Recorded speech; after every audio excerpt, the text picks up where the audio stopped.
கல்லணைந்த சேவகனின் வெற்றி கடல் பற்றி கல் நிறைந்த பூமியில் உன் கால் வைக்க இடமில்லை. என் சொல் நிறைந்த இவ்வவையில் சோதியடி வைத்தருளே என்று எம்பெருமானை வணங்கி இன்றைய தினத்திலே ஒவ்வொரு முறையும் தைப்பூசத்தில் நான் வந்தவுடன் நமது ஆலயத்திலே கேட்கக்கூடிய ஒரு விஷயம், தமிழ் வளர்க்க வேண்டும், தமிழ் வாழ வேண்டும், அதற்கு நாம் வழி செய்ய வேண்டும் என்று ஒவ்வொரு முறையும் இந்த ஆலயத்திலே நாம் ஒரு பட்டிமன்றம் வைக்க முடிவு செய்வோம். அதன்படி வந்து உள்ள நுழைஞ்ச உடனே ஆதவன் சாருக்கு ஃபோன் பண்ணேன், தயவு செய்து ஒரு அணியை ரெடி பண்ணுங்க, ஒரு தலைப்பை கொடுங்க, நம்ம கோவிலில் வந்த உடனே வச்சிருவோம் அப்படின்னு. முதலில் அதற்கு அனுமதி அளித்த ஆலய நிர்வாகத்திற்கும் அதற்கு ஒத்துழைப்பு தரக்கூடிய காப்பு கட்டிய பக்தர்களுக்கும் இதை காண வந்திருக்கக்கூடிய அனைவர்களுக்கும் முதலில் எனது நன்றியை தெரிவித்துக் கொள்கிறேன். எங்கெல்லாம் தமிழ் முழங்க வேண்டும் என்று நாம் நினைக்கிறோமோ அங்கெல்லாம் நம் குரல் ஒலிக்க வேண்டும் என்பது ஆசை. ஏனென்றால் தமிழ் கடவுள் முருகன், குறிஞ்சி நில கடவுள் முருகன், குன்றுதோறும் இருக்கக்கூடியவன் முருகன். ஆனா அவனுக்கே பழைய பிரச்சனை ஆச்சு, எல்லாருக்கும் தெரிஞ்சிருக்குன்னு நினைக்கிறேன். ஏன்னா சமூக வலைதளத்தில் பார்க்காதவங்க யாரும் இல்லை அப்படிங்கிறது என்னுடைய நோக்கம். இன்னைக்கு தேதியில திருப்பரங்குன்றத்தில் ஒரு தீபத்தை ஏற்ற முடியலைங்கிறது எல்லாருடைய ஆசை. நான் ஒரு இடத்துக்கு போயிருந்தேன், அந்த இடத்துல முதல்ல ஒரு கேள்வி கேட்டேன், உன் பேர் என்ன, உங்க அப்பா பேர் என்ன, உங்க தாத்தா பேர் என்ன? கரெக்டா சொல்லிட்டாங்க. உங்க தாத்தாவோட அப்பா பேர் என்ன? அப்புறம் தலையை சொல்லி ஆரம்பிச்சிட்டாங்க. தாத்தாவோட அப்பா பேர் தெரியல, கொள்ளு தாத்தாவோட பேர் தெரியல. ஒரு 3 தலைமுறைகளுக்குள்ளேயே நமக்குள்ள ஒரு பெரிய இடைவெளி வந்துருச்சு. என்ன நடந்துச்சுன்னு தெரியல, யாரு வாழ்ந்தான்னு நம்ம வீட்டுக்குள்ளேயே தெரியல. ஆனா கோர்ட்டு கேட்டது என்ன, 100 ஆண்டுகளுக்கு முன்னால இது நடந்ததுக்கான ஆதாரத்துக்கு நம்ம எங்க போறோம்? அதனாலதான் இன்னைக்கு கையை கட்டிக்கிட்டு நிக்க வேண்டிய சூழ்நிலை உருவாகி போச்சு. அதனால தமிழ் கடவுள் முருகன் சோதனைக்கு ஆளாக்கியவனுடைய மகன், அவனுக்கு ஒரு சோதனை. அப்படிங்கும் போது நம்ம என்ன பண்ணணும், இனிமே நடக்கக்கூடிய வழிபாடுகள் விசேஷங்கள் அத்தனையும் நம்ம தெரிஞ்சுக்கணும். இப்படி நம்ம தெரிஞ்சுக்கணும் அப்படின்னா அந்தமான்ல இருந்துகிட்டு நம்ம என்ன பண்ண முடியும்? அந்தமான்ல ஒரு பெரிய நல்ல பழக்கம் உண்டு. என்ன பழக்கம் அப்படின்னு கேட்டீங்கன்னா, நான் முதல்ல வரும்போது கப்பல்ல தான் வந்தேன். ஃபர்ஸ்ட் நான் ஒரு 25-28 வருஷத்துக்கு முன்னால கப்பலை வந்து ரொம்ப நேரம் நிப்பாட்டி போட்டாங்க. ரொம்ப நேரம் நின்றுகிட்டே இருந்துச்சு. என்னன்னு எனக்கு அப்ப தெரியாது. முதல்ல ஹிந்தியும் தெரியாது, தமிழும் ஒழுங்கா பேச தெரியாது. ஏதோ வந்து இறங்கிட்டேன்னு வச்சுக்கோங்க. அந்தமானுக்குள்ள நுழைஞ்ச உடனே அவங்க கேட்டது என்ன, இன்னும் வரல, 3/4 மணி நேரம் ஆச்சு, 1 மணி நேரம் ஆச்சு, 7 மணிக்கு இறக்கிடுவோம் நாங்களே, 11 மணி ஆச்சு ராத்திரி, இப்படி எல்லாம் கேட்டுக்கிட்டே இருந்தேன். அப்ப வந்தவங்க சொன்னாங்க, இங்க கப்பல்ல இறங்கினோன்னா எப்படி நேரடியா நீங்க வர முடியாது. இந்த ஊர்ல இருக்கிறவங்க வந்து போட் மாஸ்டர் கூட்டிட்டு வந்து விடுவாங்களாம். இங்க இருந்து ஒரு போட் மாஸ்டர் வருவார், அவர் வந்துதான் நம்மளை கூட்டிட்டு வந்து இங்க விடுவார். அப்படி வரணும். அப்ப உபசரிப்புன்னா எப்படிப்பட்ட உபசரிப்பு பாருங்களேன். கடலுக்குள்ள ஒரு காலத்துல திக்கு தெரியாத இடத்துல வர்றவங்களை கடல்ல இருக்கிறவங்களுக்கு மட்டும்தான் தெரியும் உபசரிப்பு எப்படி. இப்படிப்பட்ட உபசரிப்பு இருக்கக்கூடிய இந்த அந்தமான் மண்ணில் இப்படி ஒரு மேடை அமைச்சு ஒரு இலக்கிய தமிழ் பருகிறதுக்கு நீங்க எல்லாம் வந்திருக்கீங்க. உங்களுடைய உபசரிப்பு எப்படி இருக்குன்னு கூட்டத்தை பார்க்கும் போதே எனக்கு தெரியுது. ஆனா இந்த உபசரிப்பெல்லாம் நம்ம இப்ப வந்து நடந்துகிட்டு இருக்கா அப்படின்னா, இந்த வலைதளத்தை பார்க்கும்போது பயமா இருக்கு. ஒரு பக்கம் ஒரு நிமிஷம் போன் பேசிட்டு பேசுறேன் அப்படின்னு நான் சொன்னேன்னா உங்களுக்கு எல்லாம் எப்படி இருக்கும் பாருங்க. கொஞ்ச நேரம் வெயிட் பண்ணுங்க அப்படின்னா இப்ப எல்லாரும் அப்படித்தான் இருக்கு. இப்ப ஜாதகம் பார்த்துக்கிட்டே உட்காந்துருந்தேன். ஒரு நாள் போயாம போன் வந்துட்டு பேசிக்கிட்டே இருந்தேன். ஏத்தாப்புல உட்காந்துருக்கிறவர் சொல்லிட்டார், சாமி நீங்க இனிமே எனக்கு ஜாதகமே பார்க்க வேண்டாம், நான் வெளியில போய் போன்லயே உங்கள்கிட்ட பேசிக்கிறேன் அப்படின்ட்டார். இந்த மாதிரி எங்க போனாலும் இந்த போன் ஒரு பெரிய தொல்லை. என்னமோ ஒரு பழமொழி சொல்லுவாங்க தெரியுமா, மடியில ஓனான கட்டிக்கிட்டு குத்துதே குடையுதே அப்படிங்கிற மாதிரி. இப்படித்தான் எல்லாருக்கும் இருக்கு. ஆனா அது இல்லாம இருக்க முடியல. போன் மட்டும்தானா அப்படின்னா இதுக்கு மேல ஒரு தலைப்பு கொடுத்துட்டாரு பாருங்க. நான் தலைப்பு கொடுக்கல, நான் வந்து தலைப்பு ஒன்று சொல்லுங்க அப்படின்னு தான் சொன்னேன். நம்ம ஆதவன் சார் அவர் சொல்லிட்டார், வலைதளங்கள்னு மொத்தமாவே கொடுத்துட்றேன் அப்படின்னு. போனுக்குள்ள எல்லாம் வரும், தொலைபேசி மட்டும் நம்ம சொல்லாம வலைதளங்கள் மொத்தமா சொல்லுவோம் அப்படின்னு. அதுக்குள்ள நிறைய இருக்கு, அது போனவங்களுக்கு தெரியும். நான் வெறும் போன் பண்றதுக்கு மட்டும்தான் அதை யூஸ் பண்றேன், வேற எதுக்கு நான் யூஸ் பண்றது இல்லை. அதனால அதெல்லாம் வந்து இப்போ வந்து பிரச்சனை அப்படிங்கிற மாதிரி ஒரு தோற்றம் வந்துருக்கு. நான் இதுவரைக்கும் பேசினதெல்லாம் மேடையில் போய் ஆன்மீகம் சொற்பொழிவு அப்படின்னு ஆன்மீகத்தை பற்றியே பேசிட்டேன். ஒரு தவணை என்ன பண்ணாரு, ராமகிருஷ்ண பரமஹம்சர்கிட்ட பார்க்கறதுக்காக பெரிய பெரிய டாக்டர்ஸ் எல்லாம் வந்து பார்க்கறதுக்காக வந்திருக்காங்க. அவர் ரொம்ப அமைதியா அப்படியே உட்கார்ந்துருக்காரு, ரொம்ப நேரமா உட்கார்ந்துருக்காரு. இவங்களும் பார்ப்பாங்க பார்ப்பாங்க பார்ப்பாங்கன்னு பார்த்துக்கிட்டே இருக்காரு. ராமகிருஷ்ண பரமஹம்சர் பதிலே பேசல. கிட்டத்தட்ட ஒரு 3/4 மணி நேரம் கழிச்சு கண்ணை திறந்து, என்ன சொல்லுங்க வாங்க அப்படின்னு ஆசீர்வாதம் வந்தவங்க 3/4 மணி நேரமா உட்காந்துருக்காங்களே, என்ன பண்ணிக்கிட்டு இருந்தீங்க சுவாமி, நீங்க சும்மா தானே உட்காந்துருக்கீங்க, பேசியிருக்கலாமே அப்படின்னா. அவர் சொல்றார் ராமகிருஷ்ண பரமஹம்சர், நான் காளி மகாதேவிட்ட பேசிட்டு இருந்தேன், காளி மகாதேவிட்ட பேசிக்கிட்டு இருந்தேன் அப்படின்னா. உடனே எல்லாரும் சிரிச்சுட்டாங்க. ஏன்னா எல்லாரும் சயின்ஸ் படிச்சவங்கல்ல, ஆஹா அப்படின்னு சிரிச்சுட்டாங்க. சிரிச்ச உடனே அவருக்கே ஒரு குழப்பமா போச்சு, எதுக்கு சிரிக்கிறீங்க அப்படின்னு. இல்லை நீங்க காளி தேவிட்ட பேசுன மாதிரி எங்களை ஒரு 10 நிமிஷம் பேச வச்சீங்கன்னா ரொம்ப சந்தோஷமா இருக்கு அப்படின்னு. ஓ அப்படியா, பண்ணலாம், நம்மளா இருந்தா என்ன சொல்லுவோம், உடனே சுள்ளுன்னு ஒரு கோபம் வந்திருக்கும், உடனே தூக்கி எறிஞ்சிருப்போம், இல்லைன்னா டம்முன்னு உடனே எல்லாம் பார்க்கணும்னு அவசியம் இல்லைன்னு பேசியிருப்போம். ஆனால் அவர் ரொம்ப பொறுமையா என்ன சொன்னார் தெரியுமா, நீங்க சொல்றது நான் செய்யறேன், ஒன்றும் பிரச்சனை இல்லை, நீங்க என்ன படிச்சிருக்கீங்க, நான் எம்எஸ் பெரிய சர்ஜன், நான் வந்து எங்க கட்டி இருந்தாலும் ஆபரேஷன் உடம்புல என்னை ஒரு 10 நிமிஷம் எம்பிபிஎஸ் ஒரு 10 நிமிஷம் என்னை எம்பிபிஎஸ் டாக்டர் ஆக்குங்களேன், முடியுமா? அதுக்கு நாங்கள் எவ்வளோ படிச்சிருக்கோம். அதே மாதிரி தான்ப்பா, அவ்வளோ படித்து பயிற்சி எடுத்தா தான் அந்த இறைவன்கிட்ட நம்ம வந்து பேச முடியும். அதுக்கு உண்டான பக்குவம் உங்களுக்கு இருக்கா என்னன்னு தெரியல. அதே மாதிரி என்ன பயிற்சி இருக்கு என்ன பயிற்சி இல்லை எல்லாம் தெரியாது. நான் சும்மா இப்படி வந்தபோது, இந்த கோயிலுக்கு வந்தபோது தேங்காய் ஒருத்தர் உடைச்சார், தேங்காயை ஓங்கி ஒருத்தர் உடைச்சார். நான் வேகமாக போய் எடுத்துட்டேன். எதுக்கு எடுத்தேங்கிறது தெரியணும். வாங்குற இடத்துல பிரச்சனை, அவங்க 2 பேருக்கும் வாங்குற இடத்துல பிரச்சனை. ஒருத்தன் வீட்டுக்காரம்மா சமையலுக்கு தேங்காய் வாங்கிட்டு இருக்கு, அந்த தேங்காய் அவர் 15 ரூபாங்கிறார். ஒருத்தன் கோயிலுக்கு தான் உடைக்க போறேங்கிறான், ஒரு 7 ரூபாய்க்கு கொடுன்னு கேட்குறான். இந்த தேங்காய் தகராறு வந்துருச்சு. உனக்கு வேண்டாம் உனக்கு வேண்டாம், நீ வந்து 12 ரூபா கொடுத்து தேங்காயை வாங்கிட்டு வான்னு சொல்லி வாங்கிட்டு வந்தாச்சு. இப்போ தேங்காய் உடைக்கிறதுக்கு கோயிலில் வந்து சதுர தேங்காய் விடுறாரு. தபக்குன்னு நான் கையில் எடுத்துட்டேன். ஏன்னா கொடுத்த வாக்கை காப்பாற்றணுமா இல்லையா? 12 ரூபாய்க்கு தேங்காய் வாங்க சொல்லியாச்சு, 2 பேருக்கும் பஞ்சாயத்து பண்ணியாச்சு. இப்போ தேங்காய் வீட்டுக்கு போய் சேரலைன்னாக்கா வீட்டுக்காரம்மா உதைக்கும்.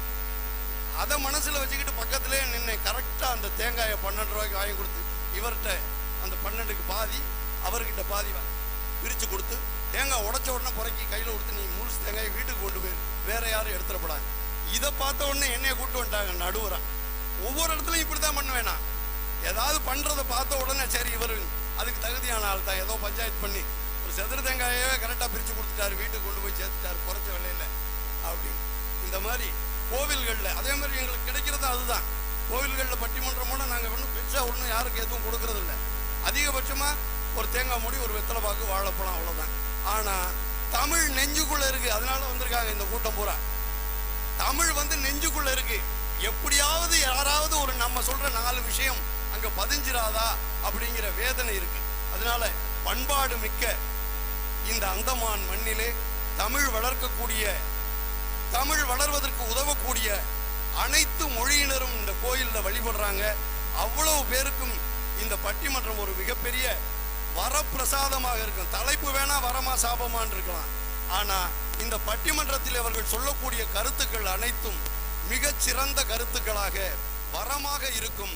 ஏன்னா இது வெறும் வாக்குவாதம் மட்டும் இல்லை, இது வாக்குவாதமோ தர்க்கமோ நடக்கிறதுக்கான பட்டிமன்றம் இல்லை. இந்த பட்டிமண்டபம் ஒரு சமுதாயத்தை வழிநடத்துவதற்கான இடம். அந்த சமுதாயத்தை வழிநடத்துவதற்கான ஒரு செய்கை, ஒரு தலைப்பை இன்று நாம் எடுத்திருக்கிறோம். இந்த தலைப்பு மிகவும் ஆணித்தரமாகவும் ஆழமானதாகவும் அவர்கள் கருத்தை முன்வைக்க போகிறார்கள். நமக்கு தெரிஞ்சு வரம்னா என்ன, முதல்ல வரம்னா என்னன்னு தெரிஞ்சுக்கும், அப்புறம் சப்ஜெக்டுக்குள்ள போவோம். ஒருத்தர் வந்து ரொம்ப காலமா இறைவன்கிட்ட வரம் கேட்டுக்கிட்டே இருக்கார். இதே தண்டாயுதபாணின்னு வச்சுக்குவோம். வரம் கேட்டுக்கிட்டே இருக்காரு. என்ன கேட்கிறாரு? எனக்கு லாட்ரி சீட்ல 1 கோடி ரூபாய் பணம் விழுகணும்னு கேட்கிறாரு.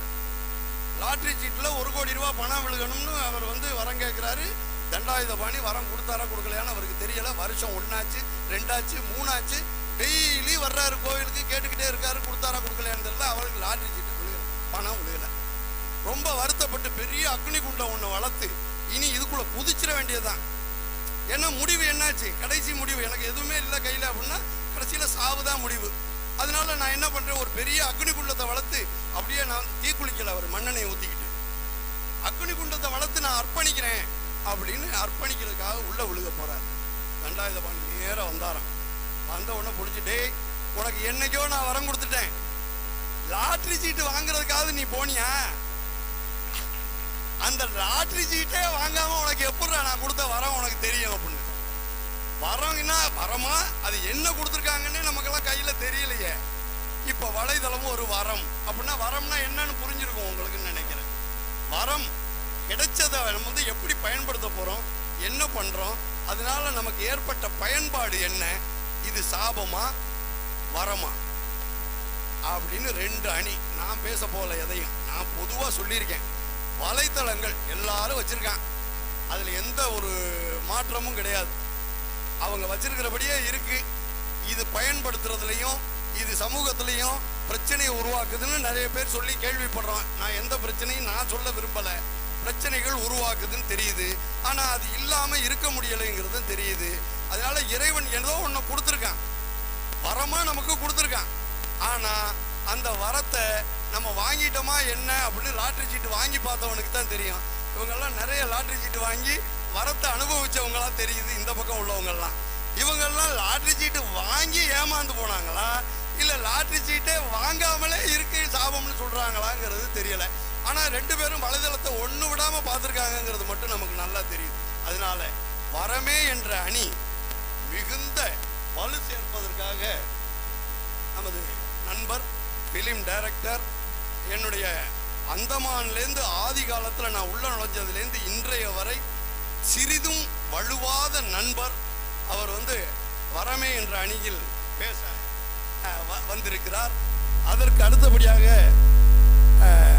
திருமதி வனிதா முருகன் லெக்சரர், அவங்க ஜேஎன்ஆர்எம்ல பணிபுரிகிறாங்க. அவங்க வந்து வரமே அப்படிங்கிற அணிக்கு வலு சேர்க்க வந்திருக்காங்க.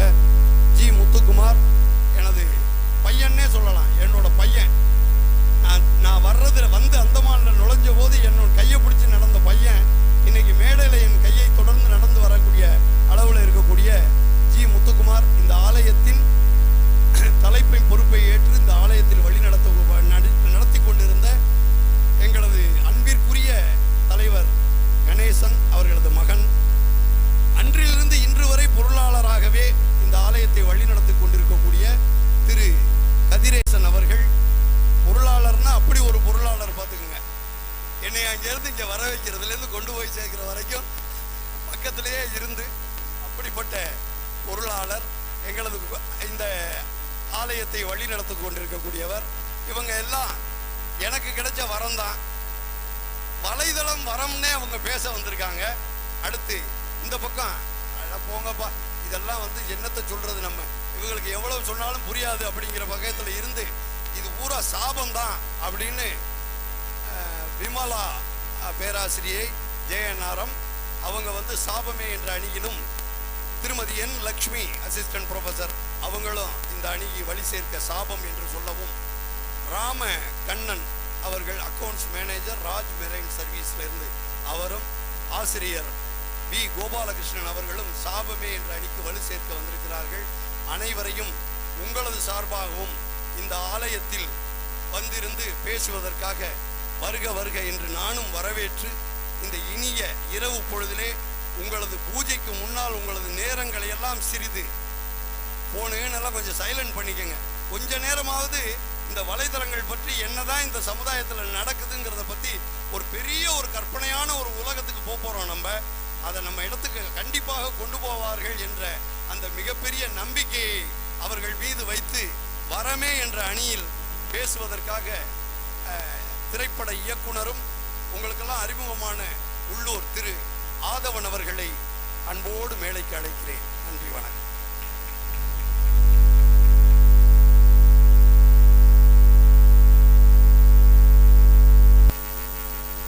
நடுவர் அவர்களே, நான் ஸ்டேட்டஸ் சொன்னது வாட்ஸ்அப் ஸ்டேட்டஸ்.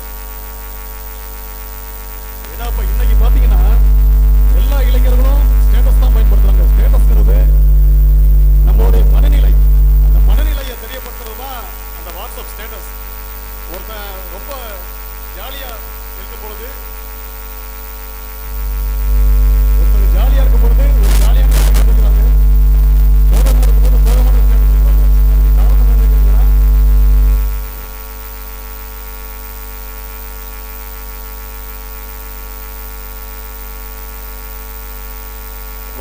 ஸ்டேட்டஸ்ங்கிறது நம்மளுடைய மனநிலையை பிரதிபலிக்கிறது. நம்ம சோகமா இருக்கும்போது சோகமான ஒரு மெசேஜ் அந்த வாட்ஸ்அப் ஸ்டேட்டஸ்ல வைக்கிறோம். ஜாலியா இருக்கும்போது ஜாலியான ஒரு ஸ்டேட்டஸ் வைக்கிறோம். அப்ப நம்மளுடைய மனநிலையை வந்து தெரியப்படுத்தும் பொழுது நம்ம நண்பர்கள் அதுக்கு வந்து ஒரு என்கரேஜ் பண்றாங்க. கவலையா ஒரு மெசேஜ் போடும் பொழுது கவலைப்படாதப்பா அப்படின்னு சொல்றாங்க. அதுக்காக தான் அந்த வாட்ஸ்அப் ஸ்டேட்டஸ். இப்ப பேங்க்ல வந்து அக்கௌண்ட் ஓபன் பண்ணா நம்ம பணத்தை சேமிக்கலாம்.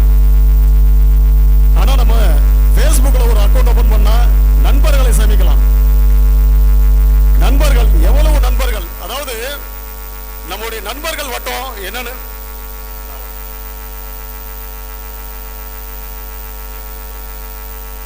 நம்மளுடைய நண்பர்கள் வட்டம் பள்ளிக்கூட நண்பர்கள், அதுக்கப்புறம் கல்லூரி நண்பர்கள், அதுக்கப்புறம் தொழில். Facebookல எனக்கு 5000 நண்பர்கள் இருக்காங்க. ஹலோ ஹலோ 5000, ஆமா 5000 ஃபாலோவர்ஸ் இருக்காங்க எனக்கு. ஹலோ ஹலோ இன்னும் அது அதிகமா போய்கிட்டு இருக்கு, 5000 தாண்டி போய்கிட்டு இருக்கு. அப்ப நம்மளுடைய எல்லை விரிஞ்சடைஞ்சிருக்கு. இன்னைக்கு பாத்தீங்கன்னா நம்மளுடைய ஃப்ரெண்ட்ஸ் அமெரிக்கா வரைக்கும் இருக்காங்க. அமெரிக்கா லண்டன் வரைக்கும் நம்முடைய நண்பர்கள் இருக்காங்க. இதுக்கு ஒரே காரணம் சமூக வலைதளங்கள் மட்டும்தான். நமக்கு ஒரு சின்ன ஒரு விஷயம்னாலும் அவங்க நமக்கு ஆறுதல் சொல்றாங்க. அந்த நண்பர் வட்டாரம் இன்னைக்கு வந்து பெரிசா விரிவடைஞ்சது காரணம் இந்த சமூக வலைதளங்கள் மட்டுமே தான். நான் வந்து ஒரு வீடியோ ஒன்று போட்டேன், யூடியூப் சேனல் நான் வச்சு நடத்திக்கிட்டு இருக்கேன். தார் பாலைவனத்தை பத்தி நான் ஒரு வீடியோ போட்டேன். எனக்கு அமெரிக்காவில இருந்து யுவர் வீடியோ இஸ் வெரி நைஸ்னு சொல்லி எனக்கு கமெண்ட்ஸ் கொடுத்தாரு ஒருத்தர் நண்பர். அதே மாதிரி பேண்டா கரடியை பத்தி நான் ஒரு வீடியோ போட்டேன். அப்போ வெளிநாட்டுல இருந்து சிங்கப்பூர்ல இருந்து ஒரு நண்பர் எனக்கு வெரி நைஸ் அப்படின்னு சொல்லி எனக்கு வந்து அவரு வாழ்த்து அனுப்பியிருந்தாரு. அப்ப பாருங்க, அமெரிக்கா நான் இங்க கடைக்கோடியில இங்க இருந்து ஒரு வீடியோ போடுறேன், அமெரிக்கால இருந்து எனக்கு வந்து அவரு வாழ்த்து செய்தி அனுப்புறாரு.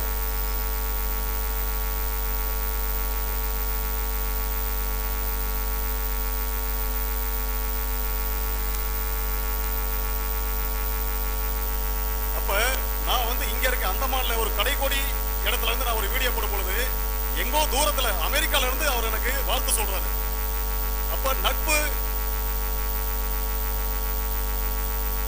அப்ப எங்களுக்குள்ள ஒரு நட்புங்கிற பாலத்தை அமைச்சது இந்த சமூக வலைத்தளங்கள் மட்டும்தான். இந்த சமூக வலைத்தளங்கள் இல்லைன்னா எங்களுக்குள்ள ஒரு நட்புங்கிற பாலம் வந்து அமைஞ்சிருக்காது. இதுக்கு காரணம் சமூக வலைத்தளங்கள் மட்டும்தான். அப்ப அது வரந்தான், அது எப்படி சாபம்னு ஆக முடியும்? இன்றைய இளைஞர்கள் என்ன பண்றாங்கன்னா, அன்னைக்கெல்லாம் பார்க்கும் பொழுது ஒரு நம்ம வேலைக்கு தேடி அலையும் பொழுது ரெஸ்யூம் எடுத்து ஒவ்வொரு கம்பெனியா ஏறி இறங்குவோம். பஸ் பிடிக்கணும், பஸ் பிடிச்சு போய் ஒவ்வொரு கம்பெனியா ஏறி அலையணும். ஆனா இன்னைக்குள்ள இளைஞர்கள் என்ன பண்றாங்கன்னா, இருந்த இடத்துல இருந்து 100 கம்பெனிக்கு அவங்க வந்து அப்ளை பண்றாங்க, வேலைக்கு அப்ளை பண்றாங்க. 100 கம்பெனில வந்து அவங்களுக்கு 2-3 கம்பெனி ஓகே ஆகுது. எந்த கம்பெனிங்கிறத இந்த இளைஞன் சாய்ஸ் பண்றான். நீங்க எந்த கம்பெனிக்கு போகணும்? HCL போகணுமா, அமேசான் போகணுமா, இல்ல டாடா கன்சல்டன்சி போகணுமா, எந்த கம்பெனிங்கிறத இந்த இளைஞன் வந்து இன்னைக்கு சாய்ஸ் பண்றான். அந்த அளவுக்கு இதுக்கு காரணம் சமூக வலைத்தளங்கள் மட்டும்தான். அது மட்டும் இல்லாம ஒர்க் ஃப்ரம் ஹோம், நீங்க வீட்ல இருந்தே வேலை பார்க்கலாம். அதுக்கான ஒரு பயன்பாடும் இந்த சமூக வலைத்தளங்கள் மூலமா தான் நமக்கு கிடைச்சிருக்கு. ஒரு கம்பெனி, ஒரு ஐடி கம்பெனி பாத்தீங்கன்னா 10,000 பேர் ஒர்க் பண்றாங்க. அந்த 10,000 பேருக்கு அங்கே இடம் இல்லை. அதனால இவன் என்ன பண்றான், நீங்க வீட்ல இருந்து ஒர்க் பண்ணுங்க அப்படின்னு சொல்றான். அப்ப ஒரு இந்த இளைஞன் வீட்ல இருந்தே ஒர்க் பண்றான். அவனுக்கு எந்த ஒரு கஷ்டமும் இல்லை. HR வந்து சண்டை போடுவாங்க, HR கோவிச்சுக்குவாரு, GM கோவிச்சுக்குவாரு, அந்த மாதிரிலாம் கிடையாது. வீட்லயே உட்காந்துருக்கான், அழகா அவன் வந்து வேலை பார்க்கறான், டென்ஷன்ல நல்ல அவுட்புட் கிடைக்குது. இன்னைக்கு வந்து ஒர்க் ஃப்ரம் ஹோம் தான் எல்லா ஐடி கம்பெனியும் பண்ணிக்கிட்டு இருக்கு. அதுக்கு ஒரே காரணம் சமூக வலைத்தளங்கள் மட்டும்தான். அது மட்டும் இல்ல நண்பர்களே, சினிமா வாய்ப்புகள் இன்னைக்கு பாத்தீங்கன்னா, நான் ஒரு திரைப்பட இயக்குனர் இருக்கிறதுனால சொல்றேன், ஒரு சினிமா வாய்ப்பு அவ்வளவு எளிதா யாருக்கும் கிடைச்சிடாது. நல்ல திறமை இருக்கும், ஆனா சினிமாவுக்குன்னு சில வரையுறை வச்சிருக்காங்க. நல்லா வந்து ஆள் வந்து கலரா இருக்கணும், வெள்ளையா இருக்கணும், சிகப்பா இருக்கணும், உயரமா இருக்கணும், நல்ல அழகா இருக்கணும், இந்த மாதிரி இருந்தா தான் சினிமாவில் எடுத்துக்குவாங்க. ஆனா இன்றைய இளைஞர்கள் என்ன பண்றாங்க, தங்களுடைய திறமையை வழிகாட்டுறதுக்காக சினிமா தேவையில்லை, இன்னொரு தளத்தை பயன்படுத்துறாங்க. அந்த தளம் தான் சமூக வலைத்தளம். அந்த சமூக வலைத்தளத்துல அவங்க என்ன பண்றாங்க, டான்ஸ் ஆடி வீடியோ போடுறாங்க, பாட்டு பாடி வீடியோ போடுறாங்க. நல்ல கதை இருக்கா, எவ்வளவு கதைகள் வச்சுக்கிட்டு சினிமாவில் அசிஸ்டன்ட் டைரக்டர் சுத்தி இருப்பாங்க. அவங்களுக்கு நல்ல ஒரு வாய்ப்பு கிடைச்சிருக்காது படம் பண்றதுக்கு. அந்த இளைஞர்களுக்கு இந்த வலைத்தளங்கள் நல்ல ஒரு தளமா அமைஞ்சிருக்கு. அப்படி வந்து ஒரு இளைஞன் போட்டு ஒரு டைரக்டர் ஆயிருக்காரு. அந்த இளைஞன் தான் பிரதீப் ரங்கநாதன். சமீபத்துல அவருடைய படங்கள் கோமாளி, லவ் டுடே எல்லாம் பார்த்திருப்பீங்க. அந்த இளைஞன் யாருக்கிட்டையும் ஒர்க் பண்ணல, யாருக்கிட்டையும் ஒர்க் பண்ணாம வலைத்தளங்களை போட்டார். அவரு சமூக வலைத்தளங்களை போட்டு குறும்படையில எடுத்து போட்டு அதன் மூலமா ஒரு ப்ரொடியூசரை பார்த்து அதன் மூலமா ஒரு டைரக்டர் ஆகி இன்னைக்கு ஒரு தெரிஞ்ச ஒரு நல்ல டைரக்டர் ஆகியிருக்காரு அந்த பிரதீப் ரங்கநாதன். அது மட்டும் இல்ல நடுவர் அவர்களே, ஒரு தொழில் பண்ணணும்னா இன்னைக்கு எவ்வளவு முதலீடு தேவைப்படும்?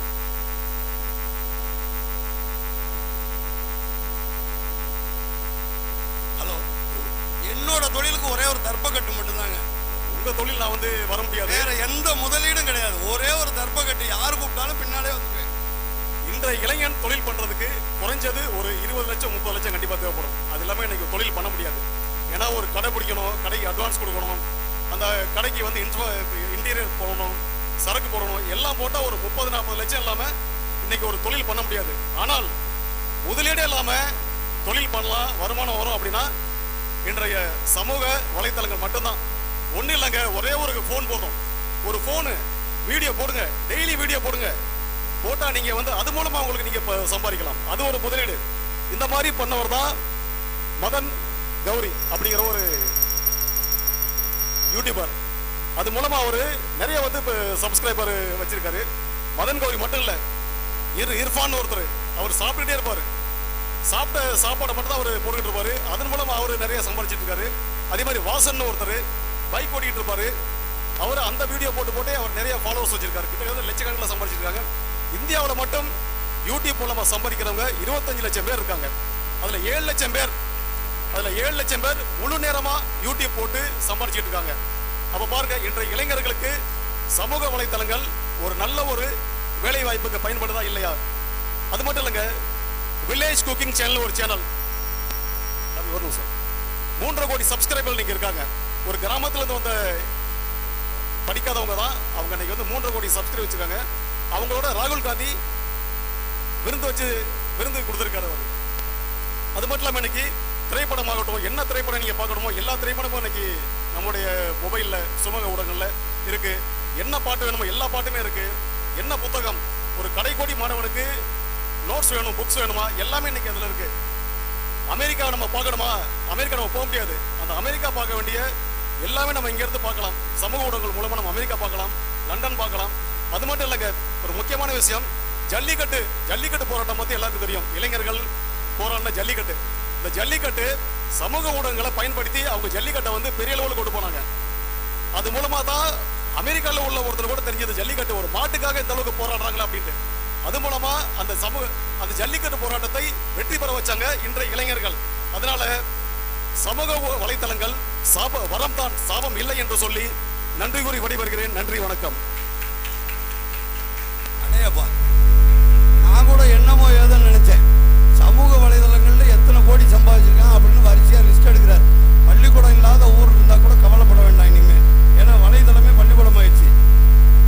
மாதா, பிதா, குரு, அப்புறம் சாட் ஜிபிடி. மாதா, பிதா, தெய்வம் அதெல்லாம் விட்டுறலாம் இனிமே. அந்த பதிலா சாட் ஜிபிடி. யாரும் எந்த சந்தேகமும் கேட்கறதுக்கே இடம் இல்லை. அந்த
வந்துடுறாரு சாப்பிட்றதுக்கு.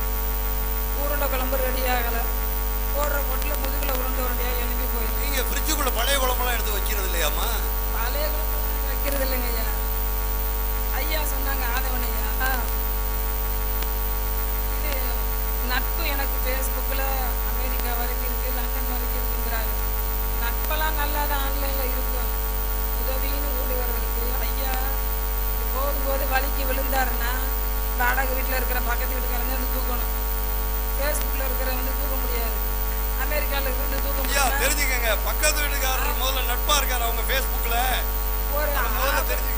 ஒரு ஆபத்துன்னு அந்த ஆன்லைன் உதவுமா உங்களுக்கு? அடுத்த வீட்டுக்காரன் தான் உதவ போகிறான். அவன் யாருன்னு பார்க்கறதில்ல. நீங்கள் ஃபேஸ்புக்கே குளிச்சு தேய்ச்சிக்கிட்டே இருந்தீங்கன்னா உட்காந்த இடத்துல கொஞ்சம் தேய்ச்சோம்னா நம்ம உடம்புல இருக்க செல்லுனே பூரா தேய்ச்சி போகும். அதுக்கு பேர் செல்லுன்னு வச்சுருக்காங்க. செல்லுன்னா என்னது? நம்ம செல்லை பூரா அரைச்சிட்டுன்னு உட்காந்து கரையான் எப்படி நம்மளை அரிக்குது, அதே மாதிரி அரிக்கிறதுக்கு தான் விஸ்கி பொண்ணில் பேர் வச்சுருக்காங்க. இது தெரியாமல் அவங்கெல்லாம் சாவமில்ல வறந்து அப்படின்னு பேச வந்திருக்காங்க. அடுத்து இந்த நேரத்தை திங்கிறதுக்கு இன்னொன்று வாட்ஸ்அப் இருக்குது. வாட்ஸ்அப்னு அதுக்கு பேர் தான். அது வாட்ஸ்அப் இல்லை, வாட்ஸ்அப் ஆப்பு. நமக்கு நம்மளே வச்சுக்கிற ஆப்பு. அது எப்படி தெரியுமா?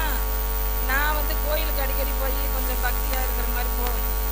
வீட்டிலேருந்து கிளம்பும்போது எங்கே கேட்பாங்க, வெளியில் போயிட்டு வர்றோம்னு சொல்லி போகிறோம்.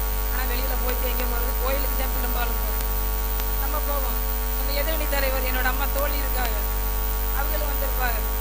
அவங்களுக்கு பேர் என்ன தெரியுமா? Selfie queen. என்னையும் சேர்த்து ஃபோட்டோ எடுத்து போட்டு விட்டுறது. நான் சொல்லிட்டு வந்தது வெளியில் போகிறேன். நம்மளுக்கு நாமளே வச்சுக்கிற ஆப் என்னது? இந்த வாட்ஸ்அப். உடனே நம்ம எங்கே இருக்கிறோம், எங்கே என்ன பண்ணுறோமோ உடனே போடுறது தான் இந்த வாட்ஸ்அப். இது வந்து நமக்கு உடம்புக்கு வரத்தையா தருது, சாப்பாட்டையும் தருது. அடுத்தபடியாக பார்த்தீங்கன்னா இப்போ எல்லார் வீட்லையும் இந்த ஃபோன் எல்லாருமே 4 பேர் இருக்கோம்னா ஒருத்தருக்கு 2 சிம்மு. இவ்வளவு இருந்தும் நம்மளுக்கு என்ன இல்லை? நிம்மதி இல்லை. வீட்டுக்குள்ள மாமி ரெண்டா நிறைய இருக்கு. அது மாதிரி வச்சிருக்கான். ஆனால் வீட்டுக்குள்ள இருக்கவங்கள்ட்ட பேசுறது இல்லை, அன்பு இல்லை, பாசம் இல்லை, மனிதனுக்கான குணங்கள் எதுவுமே இல்லை. அதிகமாக இருக்கிறது கோபம். இந்த கோபம் எதுக்கு வருதுன்னா, இப்போ ஃபோனை நம்ம பார்த்துக்கிட்டே இருக்கோம்னா குழந்தைங்க வந்து விளையாடிப்பாங்க. நம்ம பார்க்குறோன்னு கேட்பாங்க, நமக்கு வரும். கணவர் பார்த்துக்கிட்டு இருப்பாரு, நம்ம போய் கேட்டோம்னா கொடுக்க மாட்டாங்க. அப்போ கணவனுக்கு மனைவிக்கு சண்டை, மனைவிக்கு கணவனுக்கு சண்டை, இல்லை புற்றவர்களுக்கும் எல்லாருக்குமே சண்டையை ஏற்படுத்துது இந்த வலைத்தளங்கள் தான் அதிகம். இதில் எப்படின்னா, குழந்தைகிட்ட போய் அம்மா உனக்கு அப்பா பிடிக்குமா அம்மா பிடிக்குமா அப்படின்னு அது சொல்லுது, எனக்கு ஆப்பிள் ஃபோன் தான் பிடிக்கும், அப்பா அம்மாலாம் எனக்கு பிடிக்காது அப்படின்னு சொல்கிற காலம் வந்துருச்சு. அப்பா அம்மாலாம் எல்லாம் மறந்துடுறாங்க, அதெல்லாம் இல்லைப்பா. அடுத்த வலைத்தளத்தில் நம்ம பார்க்க போனீங்கன்னா ஒரு பெரிய இது இன்றைய ராசி பலன்னு ஒன்று போடுவாங்க. அதை பார்த்தோம்னா ராசி வராது, நம்மளுக்கு தூக்கம் போயிடும், எல்லா சங்கடமும் வந்து சேர்ந்துடும். ஒரு மாத்தைக்குள்ள மொத்த ராசி பலன்னு சொல்கிறேன், நீ தை மாத ராசி பலன். இப்போ கன்னிக்குன்னு வச்சுக்கோங்க. கன்னிக்கு இந்த தை மாதத்தில் கண்டிப்பாக இது நடந்தே தீரும், இது உங்கள் உயிரை குடிக்கும் அப்படின்னு ஒரு வார்த்தையை போட்டுவிட்டுருவாங்க. அதை நாம் ஒவ்வொரு நாளும் நினச்சி உருகி எப்போ நடக்க போகுதோ அப்படின்னு நினச்சி நம்ம வந்து நம்மளை நாமளே நிம்மதியை இழந்து துடிச்சு போய் எந்த நேரமும் ஒரு படபடப்பாகவே தெரியும், ஒரு இயல்பாக இருக்க முடியாது. அப்போ இந்த வலைதளங்களில் வரக்கூடிய செய்தியெல்லாம் நமக்கு தேவையா? நம்மளை படைச்ச இறைவன் இருக்காரு. நம்ம பகுதியத்தில் தேவாரம் திருவாசகத்தில் கோளறு பதிகம்னு ஒன்று இருக்குது. அதை படித்தோம்னாலே நம்ம வினைகள்லாம் போயிடும், நமக்கு எந்த இதுவும் நடக்காது. இதை வச்சுட்டு நம்ம வலைத்தளத்தில் தேடிக்கிட்டு இருக்கோம். அடுத்தபடியாக பார்த்தீங்கன்னா மகிழ்ச்சியை தொலைக்கிறது. மகிழ்ச்சியை தொலைச்சிடுறோம் இந்த வலைத்தளங்களால். எப்படின்னு பார்த்தீங்கன்னா, மகிழ்ச்சி எப்போ வரும்? சின்ன சின்ன பொய்கள் சொல்லும் போது தான் மகிழ்ச்சி வரும். இந்த ஃபோன் வந்ததுக்கப்புறம் பொய் நிறையா சொல்ல ஆரம்பிச்சிருக்கோம், ஆனால் மகிழ்ச்சி இல்லை. வீட்டில் மகிழ்ச்சி இல்லை. அது எப்படி இருக்குன்னா, இப்போ நம்ம எங்கேயாவது ஒரு இடத்துக்கு போயிருக்கோம், ஃபோனில் பேசாத ஒரு சைலண்டில் போட்ட பணம் எடுத்து பேசுகிற மாதிரி முக்கியமான சாதாரண கால்லாம் இப்போ யாருமே பண்ணுறதே இல்லை. வீடியோ கால் தான். கழிவறைக்கு போனாலும் வீடியோ காலு, படுக்கை அறைக்கு போனாலும் வீடியோ கால். கொஞ்சம் அமைதியா இருக்குப்பா.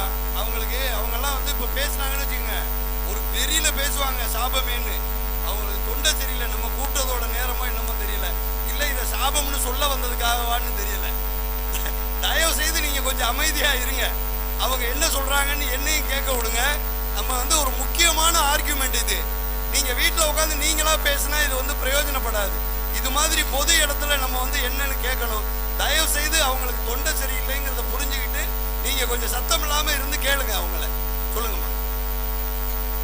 அதனால இந்த வீடியோ கால் வந்து நாம எங்க இருக்கோமோ உடனே வீடியோ கால் வாங்கன்றாங்க. நம்ம இருக்கிற இடம் எந்த சூழல் என்ன ஏதுன்னு எல்லாம் தெரிஞ்சுக்கணும். இதுல சிக்கிக்கிட்டு தவிக்கிறவங்களும் பல பேர் இருக்காங்க. அதை அன்னாட அனுபவிக்கிறோம். இப்போ யார் கையிலையும் மொபைல் இல்லாம இல்லை, கேமரா ஃபோன் தான் எல்லாத்தையும் இருக்கு. இந்த கேமரா ஃபோன்னால இளைய தலைமுறைகள் வீடியோ எடுத்து ஃபோட்டோ எடுத்து அவங்களுக்கு என்ன பண்ணுறதுனே தெரியாமல் ஏதாவது நீக்குகளில் போய் யூஸ் பண்ணி உள்ளே போய் மாட்டிக்கிறது, மிரட்டல், பல செய்தியை நம்ம கேட்குறோம். நேற்று நடந்த செய்தி நியூஸில் எல்லோரும் கேட்டுருப்பீங்க. டெல்லியில் இருந்து நம்ம தோட்டத்தில் ஒரு பொண்ணு பையனுக்கும் ஃபோன் மூலமாகவே ஃபேஸ்புக்கு வாட்ஸ்அப் பழக்கமாகி இந்த பொண்ணு வீட்டை விட்டு கிளம்பி டெல்லிக்கே போயிடுச்சு. டெல்லிக்கு போனால் அங்கே அவன் ஒருத்தன் இல்லை, 3 பேர் சேர்ந்து அந்த பொண்ணை வந்து அப்யூஸ் பண்ணிடுறாங்க. இப்போ இந்த மாதிரி நிலைமைகளுக்கெல்லாம் உள்ளாக்குறது வந்து இந்த வலைத்தளங்கள் தான். இளைய தலைமுறைக்கு இந்த மாதிரி செய்திகள்லாம் நடக்குது. நம்ம அந்த காலத்தில் உலக நடப்பு செய்திகளை கேட்கறதுக்கு தான் நம்ம செய்தி பார்ப்போம், தெரிஞ்சுக்குவோம். ஆனால் இப்போ செய்தியை போட்டோம்னாலே நமக்கு பயம், கோபம், வெறுப்பு, ஒரு படபடப்பு இதுதான் வருது. இப்போ செய்தியை கேட்டாலே யாருக்கும் நிம்மதியே இருக்கிறது இல்லை. அங்கே ஆக்சிடென்ட், இங்கே இந்த மாதிரி பெண்ணாக்கு இது பண்ணிட்டாங்க, குழந்தைய பண்ணிட்டாங்க, கணவன் வந்து கள்ள தொடர்பு மனைவியை கண்டுபிடிச்சு கள்ள தூக்கி கொண்டாரு அப்படின்னு கொலை இதுக்கு தான் வருதே ஒழிய வலைத்தளங்களில் நல்ல செய்திகளே இல்லை. குடும்பங்கள் சிதறி போகுது. இந்த வலைத்தளங்களால இளைய தலைமுறைக்கு சாபமே என்று கூறி வாய்ப்பளித்த நல்லுள்ளங்கள் அனைவருக்கும் நன்றி பாராட்டி இடம் சாருகிறேன். நன்றி, வணக்கம். மிகச்சிறப்புமா. அவங்களுக்கு கொஞ்சம் குரல் வளம் கம்மியா இருக்கு, அதனால அவங்க அப்படி பேசியிருக்காங்க. இல்லைன்னா இந்த வார்த்தைகள்லாம் ரொம்ப சூடா வந்திருக்கும். அவங்க என்ன சொல்றாங்கன்னா, வலை அப்படின்னா நம்ம போட்டு அப்படி பிடிக்கிறதுக்காக.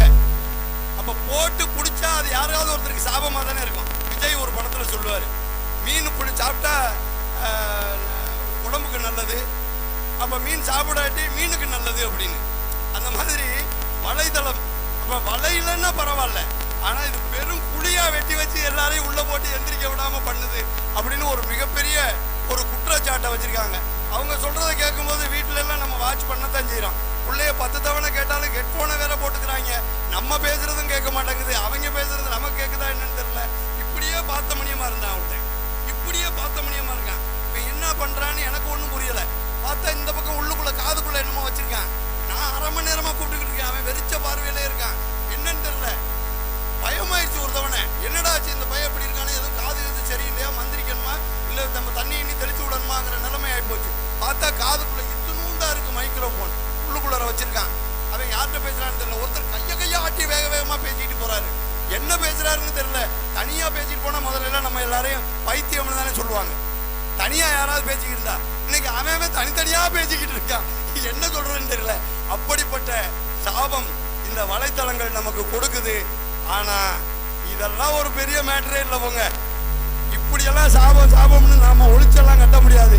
இனிமே இது இல்லாம நம்ம வாழ்றதுக்கு இல்லை, இது நமக்கு கிடைச்ச வரம், இதை விடவே கூடாது அப்படின்னு பேசுறதுக்காக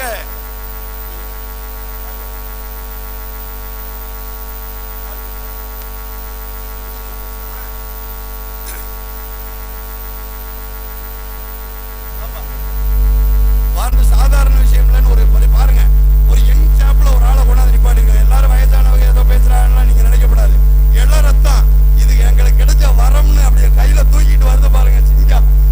சிங்களா தான் வரும் பாருங்க. அது மாதிரி ஜி முத்துக்குமார் வரமே என்ற அணிக்கு வலு சேர்ப்பதற்காக வருகிறார். வாங்க, உங்களுக்கு கிடைச்ச வரத்தை பத்தி கொஞ்சம் சொல்லுங்க.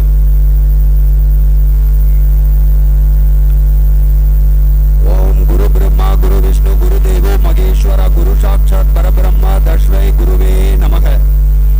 இங்கே இருக்கும் எனது அவை தலைவர் அவர்களுக்கும் எனது அணிக்காக பேச வந்திருக்கும் அனைவருக்கும் மற்றும் எனது எதிரணிக்காக பேச வந்திருக்கும் அனைவருக்கும் எனது மனமார்ந்த நன்றியை தெரிவித்துக் கொண்டு இந்த உரையை நான் ஆரம்பிக்கிறேன். நான் இந்த உரையில் சமூக வலைதளங்கள் நமக்கு மிகவும் வரமாக அமைந்துள்ளது என்று நான் பேச வந்திருக்கிறேன். இதில் சிம்பிளாக நான் ஒரு விஷயம் சொல்ல வர்றேன். என்னன்னா, இந்த காலத்தில் எந்த ஆளுகையிலையும் ஆண்ட்ராய்டு மொபைல் இல்லைங்கிறது யாருமே சொல்ல முடியாது. ஒவ்வொருத்தவங்களும் மொபைல், நீங்கள் ஆண்ட்ராய்டு மொபைல் யூஸ் பண்ணுறீங்க. உங்களுடைய ஒவ்வொரு நேரமும் நீங்கள் செலவு பண்ணுறது ஃபுல்லாகவே உங்கள் மொபைலில் தான் நீங்கள் யூஸ் பண்ணிக்கிட்டு இருக்கீங்க. அப்போ யூஸ் பண்ணும்போது என்ன தான் நீங்கள் அதை பார்க்குறீங்க, அதுலேருந்து என்ன கற்றுக்கிட்டீங்க? நீங்கள் நினைக்கிறீங்க நாங்கள் அது இல்லை, நான் சாபம்னு பேச வந்திருக்கீங்க. நிறைய ஒரு இதில் மேடம் சொன்னாங்க, ஒரு குழம்பு வைக்கிறத பற்றி மேடம் ஒன்று பேசுனாங்க. குழம்பு வைக்கிறதுக்கு ஒரு அக்கா எடுத்தாங்களாம். குழம்பு வைக்கிறதுக்கு ஒவ்வொரு குழம்பாக வந்துச்சான். ஆனால் அவங்க என்ன, அதுக்குள்ளே அவங்க வீட்டுக்காரர் வந்துட்டாருங்கிறாங்க. நீங்கள் குழம்பு வைக்கிறத பார்த்தீங்கன்னா குழம்பு வைக்கிறது வந்திருக்கும். அதை விட்டுட்டு நீங்கள் வேறு ஏதாவது பார்த்துட்டு நீங்கள் டயத்தை போக்குனீங்கன்னா அப்படி தான் வரும். இதுதான் நீங்கள் செய்கிற காரியமே. இதனால தான் உங்களுக்கு அது சாபமாக அமைகிறது. முதல்ல என்ன குழம்பு வைக்கிறதுங்கிறதே ஒரு குழம்பு டிசைடே பண்ணலையே. இன்னொரு விஷயம் சொல்ல வர்றேன். நீங்கள் இன்னும் நீங்கள் யோசிக்கிறீங்க. இப்போ சமூக வலைதளங்கள் ரொம்ப சாபம்னு நினச்சிக்கிட்டே இருக்கிறீங்க. ஒரு சிம்பிளாக ஒரு விஷயம் சொல்கிறேன். எங்கள் கோயிலில் எங்கள் ஐயரே இருக்கார். அவர் ஒவ்வொரு விஷயமும், ஒரு பூஜை முடியுது, பூஜை முடிஞ்ச சுருக்கில் உடனே உட்காந்துக்கிட்டு ஃபோனில் தான் பார்க்குறாரு. அவருக்கு அது வரமாக அமைஞ்சிருக்கா இல்லை சாபமாக அமைஞ்சிருக்கா? நீங்களே சொல்லுங்கள். அவர் ஒவ்வொரு நேரமும் அதை யூஸ் பண்ணுறாரு. அப்போ அவருக்கு அதுலேருந்து நிறைய விஷயம் கற்றுக்கிறாரு. இதில் அவருக்கு சாபம்னே இல்லை. அதை வச்சு அவர் நிறைய கற்றுக்கிறாரு. இன்னும் அவருடைய ஃப்ரெண்ட்ஸுகளை சேர்க்கிறாரு. நிறைய விஷயம் பண்ணிக்கிட்டு இருக்காரு. இப்போ இதில் இப்போ எங்கள் ஐயாவும் சொன்னார், ஃபேஸ்புக்கில் மூலமாக நாங்கள் ஃப்ரெண்ட்ஸு சொன்னோம். அதுக்கும் ஒருத்தங்க அப்ஜெக்ஷன் சொன்னாங்க. பக்கத்து வீட்டில் நீங்கள் ஏதாவது வச்சுருக்கீங்க, பக்கத்து வீட்டை நீங்கள் எதுக்கு பார்க்குறீங்க? எட்டி உங்கள்கிட்ட முதல்ல இருக்கிறத நீங்கள் முதல்ல சேருங்களே. உங்கள்கிட்ட சுற்றி வளைச்சு நீங்கள் முதல்ல உங்கள் ஃப்ரெண்ட்ஸுகளை சேருங்க. அதுக்கப்புறம் நீங்கள் பக்கத்து வீட்டை எட்டி பாருங்கள். அது மூலமாகவே நீங்கள் ஃபேஸ்புக்கு, இன்ஸ்டாகிராம்லாம் இன்னும் நிறைய விஷயங்கள் கற்றுக்குறோம். இந்த காலத்தில் இன்னும் படிக்கிற பிள்ளைங்களை படிக்கிற விஷயம் நிறைய கற்றுக் கொடுத்துக்கிட்டு இருக்காங்க. ஒவ்வொரு விஷயங்களும் படிக்கிறதெல்லாம் பிள்ளை இந்த காலத்தில் ஸ்கூல்லே ஏஐ அது இதுன்னு கொண்டுட்டு வந்துட்டாங்க. யாருமே இந்த காலத்தில் எழுதுறதெல்லாம் இல்லை. அந்த காலத்தில் நீங்கள் எழுதி நோட்டு ஏதோ ஒரு விஷயம் லெட்டர் அனுப்பணும்னாவும் யாருக்காவது இங்கேருந்து அனுப்புறீங்க அப்படின்னா ஒரு 10 நாள் உட்காந்துக்கிட்டு இருக்கணும். இப்போ ஒரு செகண்டில் நீங்கள் ஒரு வேலையை முடிச்சுட்டு வந்துடுறீங்க. இதே நீங்கள் ஒரு ஸ்கூல்லே எடுத்துக்கோங்க. ஸ்கூல்லே நீங்கள் டீச்சராக இருக்கிறீங்க. இப்போ உங்களுக்கு ஏதாவது உங்கள் ஆஃபீஸர் ஏதோ ஒரு இதை சொல்ல வர்றாரு அப்படின்னா உங்களுக்கு ஒரு மெயில் தான் தட்டி விட்றாரு. அவர் என்ன லெட்டராக போட்டுக்கிட்டு இருக்காரு? லெட்ரு போட்டாருன்னா நீ எந்த விஷயத்தில் நீங்கள் அந்த காரியத்தை செஞ்சு முடிக்க போகிறீங்க? அதுக்கான டைம் இருக்குல்ல. ஒவ்வொரு விஷயமும் இதெல்லாம் உங்களுக்கு ஒரு வரம் தான். இப்போ நீங்கள் செய்ய வர்றீங்கன்னா எந்த ஒரு காரியங்களும் நீங்கள் செய்யும் போது அது உங்களுக்கு ஈஸியாக ஆகுது. இதனால நான் என்ன சொல்ல வரேன்னா, சமூக வலைதளங்கள் எங்களுக்கு ரொம்ப வரமாக தான் அமைஞ்சிருக்குன்னு சொல்ல வரோம். இன்னொன்று, ஒவ்வொரு பிள்ளைங்க இந்த காலத்தில் நீங்கள் எடுத்துக்கோங்க. பிள்ளைங்க படிக்கிறது ஃபுல்லாக எந்த ஒரு பிள்ளைங்களும் இது வரைக்கும், இப்போ அந்த காலத்தில் தான் எல்லாரும் உட்காந்துக்கிட்டு ஒவ்வொரு ஆளும் புக்கில் எழுதிக்கிட்டு புக்கை உட்காந்து விரிச்சுக்கிட்டு உட்காந்துக்கிட்டு இருந்தோம். இந்த காலத்தில் எந்த ஒரு பிள்ளையுமே புக்கை எடுக்கிறது இல்லை. மொபைலில் உட்காந்துருக்குது. எல்லாமே மொபைல்லேருந்து வருது, மொபைல்லே படிக்குதுங்க. இது கவர்மெண்ட்டே அப்ரூவ் வேற பண்ணுச்சு. கொரோனா டயத்தில் கவர்மெண்ட் அப்ரூவ் பண்ணுச்சு, எல்லாரும் மொபைலில் உட்காந்து வீட்டில் உட்காந்தே நீங்கள் படிங்க அப்படின்னு. இப்போ இதெல்லாம் ஒரு சாபம்னு எப்படி நம்ம சொல்ல முடியும்? இது வரமாக அமைஞ்சதுனால இப்போ கவர்மெண்ட் அப்ரூவ் கொடுத்துருக்கு. இதை இல்லைன்னா இது ஒரு சாபமாக தானே போயிருக்கோம். நீங்கள் சொல்கிறீங்க சாபம்னு. இதுவும் ஒரு வரம் தான். நான் எங்களை பொறுத்தளவில் இது எங்களுக்கு வரம். எங்கள் பட்டிமன்றத்துக்கு கிடைச்ச வரம் இந்த முத்து. மிகச்சிறப்பு, மிகச்சிறப்பு. நன்றி, நன்றி. பாருங்க, வச்சாலும் 4 கருத்து நச்சுன்னு வச்சாரு. பாருங்க, நீங்க வாட்டுக்கு எதையாவது பேசிட்டு போயிடாதீங்க. அவங்க நல்ல தெளிவா இருக்கிறாங்க. இளைஞர்கள் பூராவுமே ரொம்ப தெளிவா இருக்கான். என் கையில கிடைச்சதை நான் அப்படியே யூஸ் பண்ணுவேங்கிறேன். உங்களுக்கு பயன்படுத்த தெரியலைங்கிறேன். அதனால நீ சாபம்னு சொல்லலாமா?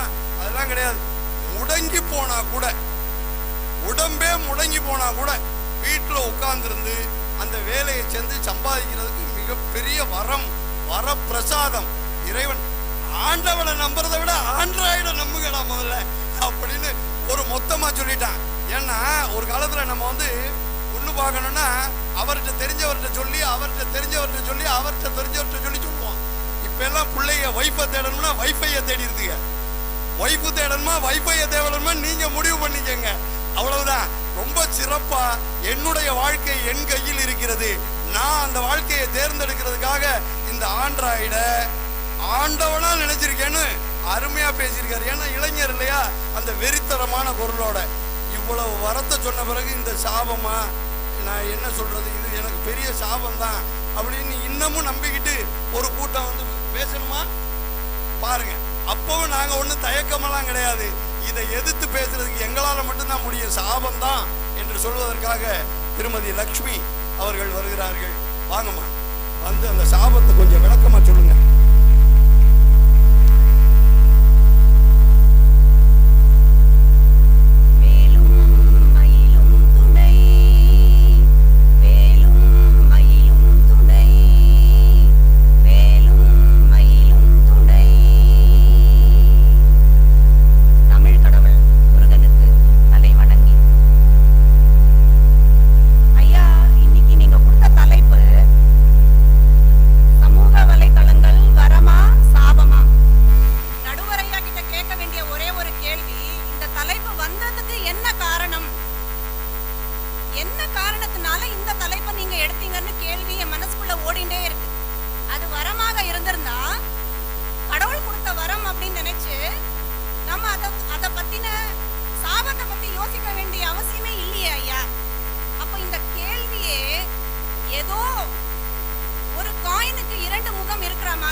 என்ன சொல்ல போறான்னு தெரிஞ்சுக்கிறதுக்காக.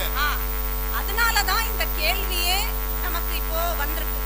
அதனால எப்படி ஒரு காயினை நம்ம ரெண்டு சைடும் பார்க்க வேண்டிய அவசியம் இருக்கோ, எப்படி ஒரு மனிதனுக்குள்ள பல முகங்கள் இருக்குன்னு நம்ம நம்புறோமோ, அதே மாதிரி இந்த சமூக வலைத்தளங்கள் பல முகத்தோட இருக்கு. இன்னைக்கு எத்தனை முகம், Facebook சொல்றாங்க, ட்விட்டர்னு சொல்றாங்க, அப்புறம் வாட்ஸ்அப்னு சொல்றாங்க, எத்தனையோ முகங்களோட இந்த சமூக வலைத்தளங்கள் மனுஷனை ஆட்டி படைக்கிறது.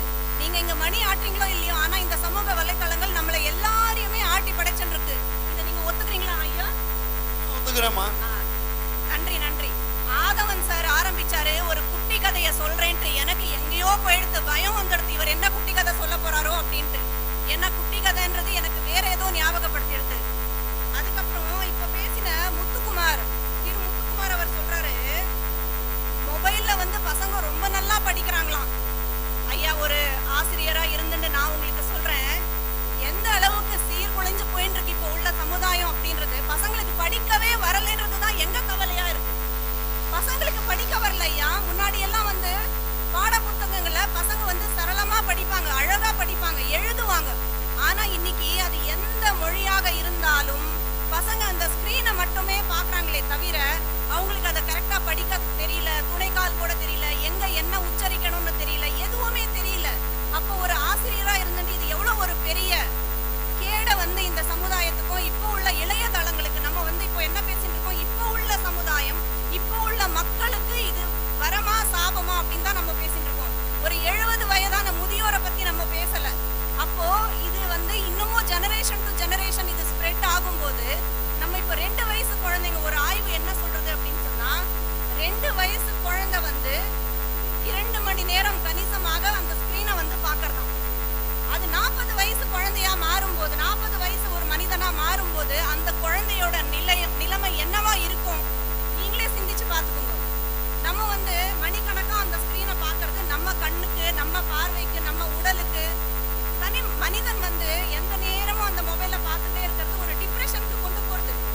முதல்லலாம் மனுஷன் வந்து பிரெட் பட்டர் ஜாம், அதாவது நம்மளுக்கு உணவு மட்டும் இருந்தா போதும், அதுக்காகவே உழைத்த காலம் போய் இப்போ வந்து மனுஷன் வந்து மொபைலுக்காகவே உழைக்க வேண்டிய நிலைமை இருக்கு. இப்போ ஒரு குடும்பத்துல 4 பேர் இருக்காங்க அப்படின்னு சொன்னா 4 பேர் கையிலயுமே அந்த ஆண்ட்ராய்டு தேவைப்படுது. ஆண்ட்ராய்டு மட்டுமா ஐயா, இந்த வாரம் நான் ஒரு ஆண்ட்ராய்டு வாங்கினேன்னா அடுத்த வாரம் என் பையன் வந்து சொல்றான், அம்மா புதுசா ஒண்ணு வந்துடுது, புது நியூ ஜெனரேஷன் வந்துடுது, எனக்கு அது வேணும். பசங்க பிடிவாதம் பிடிக்கிறாங்க, மொபைல வாங்கி கொடுக்காம முடிக்கவே முடியல. அடுத்து வந்து ஆதவனையா சொல்றாரு வாட்ஸ்அப் ஸ்டேட்டஸா, இது எங்களால பெரிய கவலையா இருக்கு. இந்த வாட்ஸ்அப் ஸ்டேட்டஸ் தான் பெரிய கவலையா இருக்கு ஐயா. இன்னைக்கு ஒரு சாவு நியூஸ் வந்தா கூடமே அதுல வந்து ஒரு லைக் தான் போடக்கூடிய ஒரு சிம்பல் அந்த இதுல வச்சிருக்கு. அப்போ என்ன மாதிரி நியூஸை நம்ம ஷேர் பண்றோம், என்ன மாதிரி மனுஷங்க வந்து எல்லாத்தையும் தங்களுடைய நல்லது கெட்டது பர்சனல் அப்படின்றது ஏதாவது இருக்கா இன்னைக்கு? எதுவுமே இன்னைக்கு நம்ம பர்சனலா இல்ல. எல்லாத்தையுமே முதல்ல நான் என்ன பண்ணுவேன், கணவன் மனைவி நாங்க சந்தோஷமா ஒரு கட்டி பிடிச்சு ஒரு போட்டோ எடுக்கிறோம் அப்படின்னா கூட நான் உடனே அதை வந்து என்னோட ஸ்டேட்டஸ்ல போடுறேன். அதை பல்லாண்டு கணக்கான மக்கள், கோடிக்கணக்கான மக்கள் வந்து அதை பாக்குறாங்க, ரசிக்கிறாங்க. என்னுடைய தனி மனித ஒரு ஒரு உறவு அப்படின்றதே இல்லாம போயிடுது. இதுல இது என்னத்தை வந்து வரம்னு சொல்லி கொண்டாடுறாங்கன்றதே எனக்கு தெரியல. இந்த சமுதாயம் எங்க போயிட்டு இருக்குன்றதே வந்து எனக்கு தெரியல. அதே மாதிரி இந்த ஒவ்வொரு ஆண்ட்ராய்டு மொபைலும் நம்ம ஒரு மொபைல் வச்சிருக்கோம் அப்படின்னு சொன்னா அதுல 2 சிம்மாவது கணிசமா ஒருத்தர் வச்சிருக்காரு. அதை ரீசார்ஜ் பண்றதுக்குன்னே நம்ம வந்து உழைக்க வேண்டியிருக்கு. ஒரு வீட்டுல இப்ப உள்ள நிலைமையில ஒய்ஃப் இல்லைன்னா கூட ஓடிடலாம். ஐயா, ஒய்ஃபை இல்லாத வீடு தானே இருக்கா? மக்களே சொல்லுங்க பாப்போம். ஒவ்வொரு வீட்டிலயுமே அந்த ஒய்ஃபைக்காகவே நம்ம வந்து உழைக்க வேண்டியதா இருக்கு. என்னுடைய அன்றாட வாழ்க்கைக்கு தேவையான உணவு, ஆடைகள், இது மட்டுமே தாண்டி இன்னைக்கு மனிதனுக்கு ஒரு நாள் ரெட் இல்லைனாலுமே பரவாயில்ல, கவலை இல்லை. ஆனா அந்த செல்போன் ரீசார்ஜ் இல்லை அப்படின்னு சொன்னா நம்ம குழந்தைகள் படக்கூடிய அவஸ்தை என்னன்றதை இங்க உட்கார்ந்துருக்கிற ஒவ்வொரு பெற்றோர்களுமே எனக்கு இன்னைக்கு சாட்சியா வந்து சொல்றதுக்காக வந்திருக்காங்க. ஏன்னா ஒவ்வொரு வீட்டிலயுமே இந்த கூத்து தினம் நடந்தும் தான் இருக்கு. இப்போ ஐயா நீங்க அடிச்சுட்டே இருக்கலாம். இப்போ இன்னொரு நான் விஷயத்த சொல்றேன் பாருங்களேன். எனக்கு யூடியூப் இருக்கு என் கையில. நான் நினைக்கிறேன் சரி நான் வந்து தியானம் பண்றேன், இந்த யூடியூப் மூலமா நான் வந்து தியானத்தை கத்துக்கிறேன் அப்படின்னு சொல்லி நான் வந்து அப்படியே கண்ணை மூடினே உட்காந்துருக்கேன். அதுல வந்து ஒவ்வொரு பார்ட்டா காலை முதல்ல ரிலாக்ஸ் பண்ணுங்க, கையை ரிலாக்ஸ் பண்ணுங்க, முதுகெலும்பை ரிலாக்ஸ் பண்ணுங்க, எல்லாத்தையும் சொல்லிட்டு கரெக்டா செஸ்ட், இப்போ நம்ம முன்பகுதிக்கு வருவோம், நம்ம செஸ்ட்டை நம்ம ரிலாக்ஸ் பண்ணுவோம்னு சொல்லும் போது ஏதோ ஒரு ஆட் வருது. என்னன்னா ஹார்ட் அட்டாக்கா, இதுக்கு தீர்வு தேவையா? ஐயா பக்தனா ஆயிடுது எனக்கு. அந்த ஹார்ட் அட்டாக் தீர்வு தேவையா? நான் ஹார்ட்டை பத்தி யோசிக்கும் போது நான் எதனால அந்த தியானத்தை பண்ண உட்காந்துருக்கேன், என்னுடைய மனசை நான் வந்து ரிலாக்ஸா வச்சுக்கணும் அப்படின்றதுனால நான் அந்த தியானத்துல உட்காந்துருக்கேன். அது நல்லதுன்னு நினைச்சு அது வரம் நீங்க சொல்றாங்களே அதை நம்பி நான் நினைச்சு பண்றேன். ஆனா அது முடியாம போயிடுது. அதனால இன்னொன்னு, அந்த ஆன்லைன் கேம்ஸ் இருக்கு பாருங்க. ஒரு நாள் ஒரு சொந்தக்காரங்க வீட்டுக்கு போயிருந்தேன் நானு. ராத்திரி 3 மணி விடிய ஐயா அங்க வெட்டு குத்து கேட்டு எனக்கே பயமாயிடுது. என்னப்பா இது, வெட்டு குத்து ஷூட்டு இப்படியே நைட் முழுக்க ஓடி கார்த்தால அந்த பையன் வந்து எழுந்துக்கிறது 9-10 மணி. 9-10 மணிக்கு அப்புறம் எழுந்து அவன் பல்ல விளக்கினானா, அவன் குளிச்சானான்றது தெரியாது. ஆனா அவன் ஆபீஸ்க்கு ஓடக்கூடிய நிலைமையில தான் இன்னைக்கு உள்ள யூத்ஸ் இருக்காங்க அப்படின்னு சொன்னா இது என்னைக்குமே மறுக்க முடியாது.